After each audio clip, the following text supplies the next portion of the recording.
2025-26 মৌসুমে বার্সেলোনার নেতৃত্বের দায়িত্বে কারা কারা থাকছেন, এক ঝাঁক তরুণের হাতে তুলে দেওয়া হয়েছে আগামীর ব্যাটন।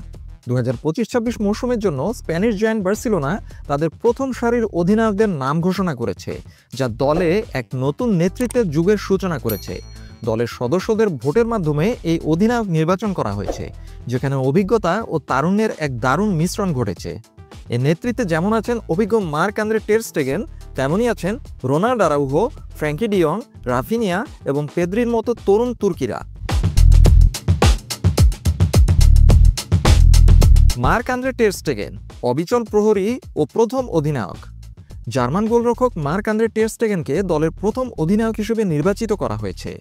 2014 সাল থেকে বার্সেলোনার গোলবার সামলানো এই তারকা তার বিশ্বস্ত পারফরমেন্স ও নেতৃত্বের গুণের জন্য সুপরিচিত। তবে সম্প্রতি পিঠের অস্ত্রোপচারের পর ক্লাবের সাথে তার মেডিকেল রিপোর্ট নিয়ে কিছুটা মতবিরোধ তৈরি হয়েছিল। এর জের ধরে সাময়িকভাবে তার অধিনায়কত্ব কেড়ে নেওয়া হয়, কিন্তু সেই সমস্যা দ্রুতই মিটিয়ে ফেলা হয় এবং তাকে অধিনায়ক হিসেবে পুনর্বহাল করা হয়, যা বার্সেলোনা ক্লাব ও খেলোয়াড়ের মধ্যে আস্থার সম্পর্ককেই তুলে ধরে। রোনাল্ড আরাউহো রক্ষণভাগের বলিষ্ঠ নেতা ও সহ অধিনায়ক। উরুগুয়ের ডিফেন্ডার রোনাল্ড আরাউহোকে দলের সহ অধিনায়ক হিসেবে নির্বাচিত করা হয়েছে। মাঠে তার আগ্রাসী মনোভাব এবং রক্ষণ সামলানোর অসাধারণ ক্ষমতা তাকে দলের অন্যতম গুরুত্বপূর্ণ সদস্য করে তুলেছে। টের স্টেগেনের অনুপস্থিতিতে আরাউহো নিয়মিত অধিনায়কের আর্মব্যান্ড পরে মাঠে নেমেছেন। তার নেতৃত্ব দেওয়ার ক্ষমতা এবং দলের প্রতি দায়বদ্ধতা তাকে এই পদের জন্য যোগ্য করে তুলেছে।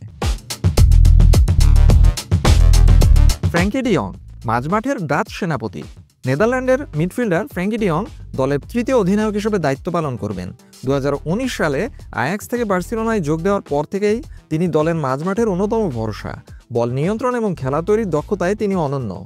21 নম্বর জার্সিধারী এই খেলোয়াড় ক্লাবের হয়ে অসংখ্য ম্যাচে নিজের প্রতিভার প্রমাণ রেখেছেন। রাফিনিয়া ও পেদ্রি আক্রমণ ও তারুণ্যের প্রতীক। ব্রাজিলিয়ান উইঙ্গার রাফিনিয়া এবং স্প্যানিশ মিডফিল্ডার পেদ্রিও অধিনায়কত্বের দায়িত্ব পেয়েছেন। এই দুই তরুণ খেলোয়াড় তাদের অসাধারণ প্রতিভা দিয়ে ইতিমধ্যেই বার্সেলোনার আক্রমণভাগে নিজেদের অপরিহার্য করে তুলেছেন।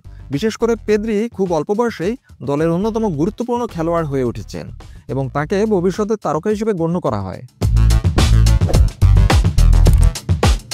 দলের খেলোয়াড়দের ভোটে এই তরুণদের অধিনায়ক হিসেবে নির্বাচিত করা প্রমাণ করে যে ড্রেসিং রুমে তাদের কতটা সম্মান ও আস্থা রয়েছে। এই নতুন অধিনায়কের গ্রুপ বার্সেলোনার ভবিষ্যৎ পরিকল্পনার একটি স্পষ্ট চিত্র তুলে ধরে। অভিজ্ঞদের পাশাপাশি তরুণদের উপর আস্থা রেখে ক্লাবটি সাফল্য অর্জনের পথে হাঁটতে চায়। নতুন কোচ হ্যান্সি ফ্লিকের জন্য এই পরিস্থিতি কিছুটা চ্যালেঞ্জিং হলেও দলের ঐক্যবদ্ধ প্রয়াস এবং নতুন নেতৃত্বের হাত ধরে বার্সেলোনা এক নতুন অধ্যায়ের সূচনা করতে প্রস্তুত।